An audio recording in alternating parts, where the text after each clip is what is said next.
Então, André, eu não gostava desse troço de igreja, não. Eu não gostava, na verdade, de crente, cara. Sabe? Aqueles que vinham com a Bíblia debaixo do braço, querendo me exorcizar, achando que eu tinha um monte de coisa errada, que eu tinha que mudar minha postura. Aquilo lá, cara, pra mim era terrível. Eu também não gostava. Eu lembro de um episódio, eu tava na rua com uma molecada, assim, metidinha, maloqueiro, e veio um pessoal da igreja fazer entrega de literatura, panfletagem, né? O camarada entregou, falou pra mim que Jesus me amava, aí eu fiquei olhando pra ele assim, confirmando com aquela cara assim de endiabado, assim, e aí ele virou, assim que ele virou e continuou a jornada dele, eu catei o panfletinho, amassei assim.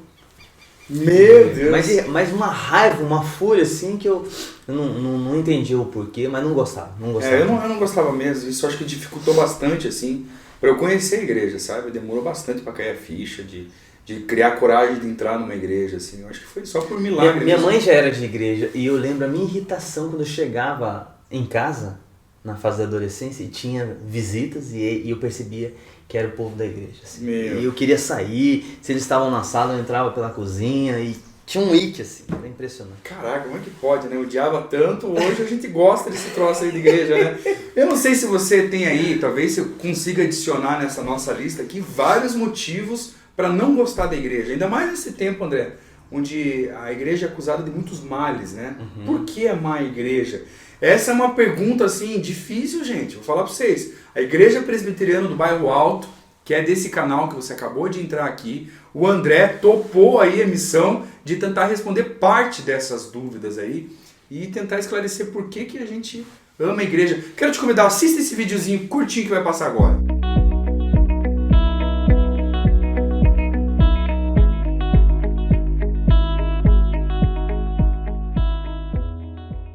Eu amo a igreja porque ela me desafia a ser como Jesus foi. Eu amo a igreja porque ela é coisa de Deus. Ela é o ambiente no qual nós podemos pôr em prática tudo que aprendemos nas Escrituras sobre o amor ao próximo, o respeito, a tolerância e principalmente servir o próximo. Eu amo a igreja porque ela é a família de Deus. Eu amo a igreja porque ela é uma parte do corpo de Cristo na Terra. Eu amo a igreja porque ela é uma família. Eu amo a igreja porque lá eu sei que é pregado o evangelho verdadeiro. Eu sei que a palavra de Deus é levada a sério ali.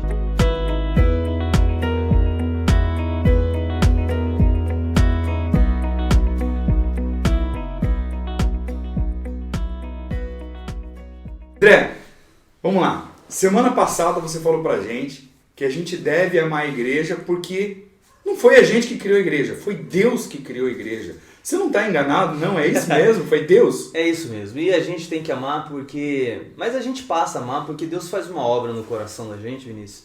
E Ele muda os nossos amores. Esse é o ponto. Ele muda o objeto dos nossos afetos. E a gente passa a amá-lo, esse é o ponto fundamental.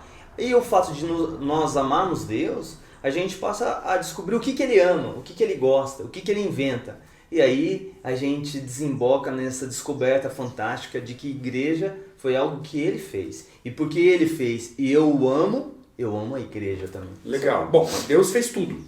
Tem coisas que Ele fez que, teoricamente, a gente não gosta. Talvez quem esteja assistindo fale assim, não, ok, Deus criou, mas eu não gosto desse troço de igreja. Você tem mais algum motivo? Alguma razão? Por que a gente ama a igreja? Existem várias. A gente não vai poder falar de todas, né? É tempo, mas eu acho que a gente pode destacar alguns. A gente deve amar a igreja porque ela é comunidade do perdão, Vinícius. Esse é um dos motivos assim que quem se aproxima, quem descobre isso, passa assim, uau, que espetáculo. Isso ganha espaço no coração. Comunidade do perdão? Eu não entendi. Você pode explicar melhor isso aí? Bora. A gente pode usar uma terminologia bíblica para falar disso daí. A Bíblia fala que nós somos o povo da reconciliação. E isso aí tem dois aspectos, né? Primeiro a gente diria que a gente é a comunidade do perdão porque a gente tem uma boa notícia do perdão.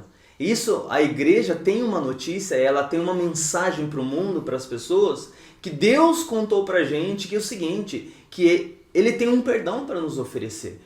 A Bíblia conta que a gente pisou na bola, a gente fez algo errado para com Deus. Todo ser humano nasceu e deveria viver amando o seu Criador, respeitando o seu Criador e seguindo as leis. Mas curiosamente, por causa daquilo que Adão fez, a gente tudo, tendo Adão como um representante, como pai da raça humana aí, todos nós pecamos junto e erramos junto com ele. E nós nascemos de costas viradas para o Deus Criador e obstinadamente não vivemos para amá-lo e adorá-lo. E isso traz consequência de muitos erros no nosso dia a dia. Esses erros e essa postura anti-Deus é pecado. Ela é um crime. E como todo crime precisa ser julgado.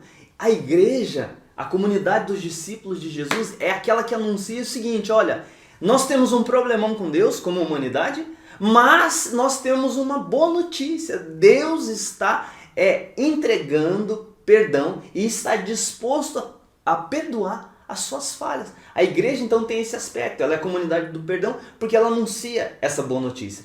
Mas tem uma outra característica do fato dela ser uma comunidade do perdão, Vinícius. É porque ela, antes de anunciar esse perdão, ela é quem desfruta desse perdão.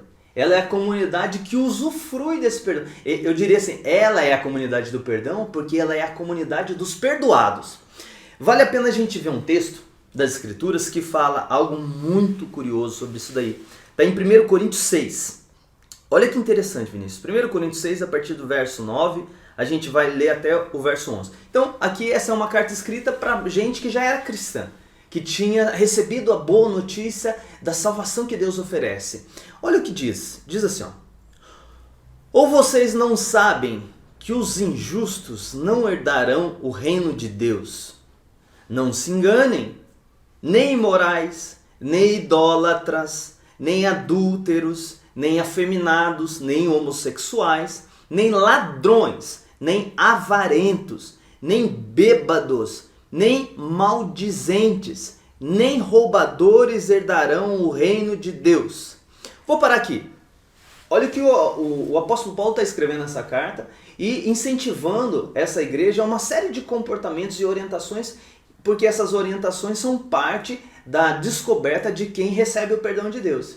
E ele começa sendo categórico. Ele fala assim, olha, o reino de Deus, o reino eterno de Deus, ele é para um determinado grupo. E daí aqui ele está dando assim, ó, e um determinado grupo de pessoas que praticam determinados crimes contra Deus não vão fazer parte. E aqui a gente acabou de ler a lista de gente que não vai fazer parte da redenção. Ótimo! E daí você fala assim, poxa, então complicou. Mas olha como continua o texto. Alguns de vocês eram assim, mas vocês foram lavados, foram santificados, foram justificados no nome do Senhor Jesus Cristo e no Espírito do nosso Deus. Esse é o ponto, Vinícius. Coisa fantástica, porque ele está dizendo assim, olha, nenhuma dessa galera que comete esses tipos de erros aqui, e a lista aumenta, não é só essa aí, tem muitas outras coisas que impedem as pessoas de entrar no reino de Deus. Ele está dizendo assim, ó, vocês eram assim. Alguns de vocês aí faziam tudo isso aqui. Olha que curioso. Ele falou assim, ó, mas aconteceu algo com vocês. Vocês foram lavados, santificados e justificados. O que é essa expressão lavados, justificados e santificados? É a obra de salvação operada por Cristo, que foi operada naqueles discípulos ali. Então toda a comunidade cristã, toda a comunidade em torno do Evangelho, das Sagradas Escrituras, ela é uma comunidade que antes de falar do perdão de Deus, ela é a comunidade que desfruta do perdão de Deus. Então isso é maravilhoso. Igreja não é o lugar de gente perfeita. Igreja não é a comunidade das pessoas santinhas, moralistas, que ficam apontando o dedo para os outros. Não, antes de tudo é a comunidade de pecadores. Detalhe, arrependidos, que foram transformados, não porque agora são dedicados, e olha que exemplo de pessoas que são zelosas pelo bem. Não. Eram pessoas perdidas, afastadas de Deus, mas que foram resgatadas por Cristo Jesus e agora foram perdoadas. Evidente que elas são estimuladas a agora ter um coração voltado para Deus e abandonar aqueles erros que impediam elas de fazer parte do reino de Deus. Mas, sobretudo, detalhe, foram perdoados. É a comunidade do perdão porque ela desfruta desse perdão e anuncia esse perdão. Esse é o ponto de destaque. E continuam errando também, né? Exatamente, porque não se tornam aperfeiçoados e prontos do dia. A obra de salvação, ela é primeiro aquela redenção da justificação, de Jesus falar assim, ó, eu te salvo, e não é por causa do que você fez, é apesar do que você fez, e agora eu vou te chamar para uma caminhada de transformação. E aí, vamos dar um exemplo de um aqui, o bêbado, né? O bêbado, o drogado, o dependente químico, o coração dele voltado para ele mesmo, para os seus desejos, para as suas dependências, de repente ele recebe um novo coração, porque essa é a obra de salvação, e agora por amor a Deus, porque tem um coração que agora deseja glorificar a Deus, ele olha para a bebida, ele olha para as drogas e fala assim, isso aqui não exalta o meu Criador, isso aqui o meu corpo depende disso, eu quero apagar as minhas mágoas, eu quero as alegrias que essas substâncias me dão, mas eu quero muito mais agradar o meu Senhor. E daí o Espírito Santo começa uma obra de renovação, de dar para ele novos afetos e novos amores, e ele começa a se distanciar dessas coisas erradas. André, por que as pessoas precisam do perdão de Deus? Isso realmente é necessário? Porque eu tenho pessoas, eu era assim antes de conhecer a igreja, antes de conhecer sobretudo Jesus, que eu tinha uma vida normal, bacana, pagava os impostos, tratava bem minha família, não matava ninguém, não roubava, eu tô de boa. Aí se alguém fala pra mim, você precisa ser perdoado, perdoado o quê? Curioso, as pessoas precisam de perdão? Sim, precisa de perdão. Então, esse é um ponto, Vinícius. Deus nos criou para sermos adoradores dele, para amarmos ele sobre todas as coisas. E aí o ponto é o seguinte, boa parte dos pecados que aparecem, que são nomeados, até alguns que a gente já listou aqui, eles só são consequência de um coração que não vive para Deus. Mas o ponto maior, pior do que o próprio pecado, vamos dar um exemplo, o pecado do adultério, dessa coisa assim de não viver numa aliança com a esposa ou com o esposo, mas querer a satisfação sexual para além do ambiente do casamento. Isso é um crime contra Deus. Mas aí o que esse crime revela? Ele revela um coração que não quer viver para agradar o Criador, que não quer adorar o Criador, que não tem o Criador como o ser mais importante da vida. Esse é o pecado.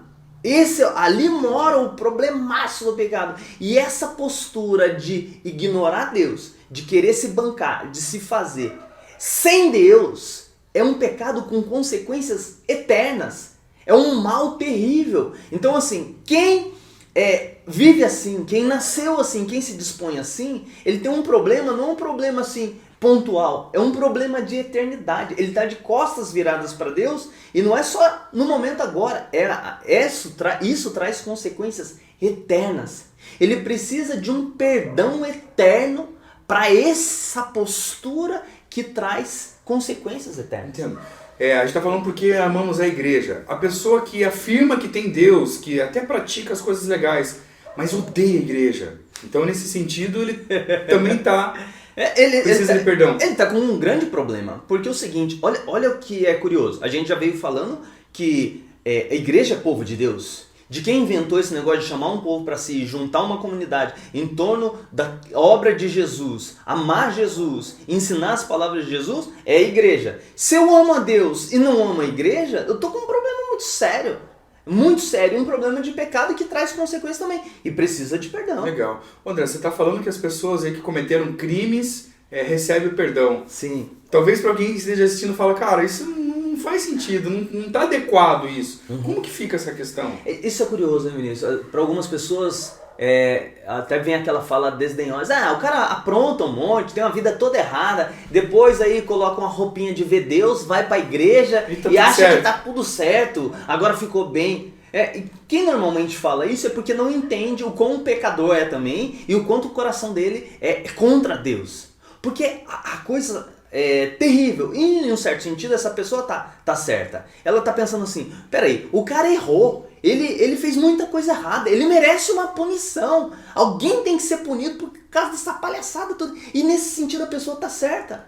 E a Bíblia fala que isso é real, isso é verdadeiro. O perdão ele só é possível se a condenação for feita. Porque a gente não acharia que um juiz é justo se a gente encontra o culpado por um crime e fala assim, não, peraí, você está livre, você está perdoado. Isso não é justiça. A justiça é feita quando o condenado recebe a sentença. Qual é o ponto, Vinícius? A notícia maravilhosa e por que a gente pode desfrutar de perdão? Porque Deus resolveu essa parada. Para que eu e você fôssemos perdoados, isso não foi gratuito. É gratuito para nós. Mas alguém precisou pagar um preço, alguém precisou assumir o nosso lugar. E aí é curioso a gente entender as escrituras o seguinte, assim como eu citei aqui, que Adão, ele nos representou na nossa queda, na nossa corrupção, e nascemos todos em pecado, e a Bíblia fala que o salário do pecado é a morte eterna, assim também Deus envia o seu próprio Filho, o Deus Filho, Deus se faz gente, se torna um de nós, cumpre todas as regras sem desviar para nenhum lado e se entrega a uma morte e uma condenação que os homens moveram contra ele. Para quê? Para que justamente ele assumisse na cruz, e aí é o grande mistério, na cruz ele estava assumindo o nosso lugar, sendo o nosso representante. Quando cremos no Evangelho, quando cremos em Cristo Jesus, o que a gente está dizendo é o seguinte: eu confio que o que ele fez lá na cruz foi por mim, lá ele me amou, e aí Deus aceita a justiça que foi imputada em Cristo para nos absolver.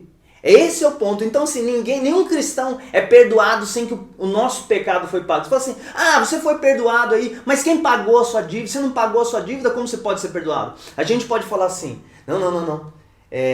Por incrível que pareça, a minha dívida está paga, a minha dívida com Deus.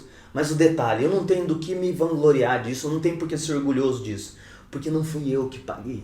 Foi o próprio Deus, para resolver a minha parada com Ele, que envia o seu Filho em amor, decide pagar a minha culpa, a sua culpa, a nossa culpa.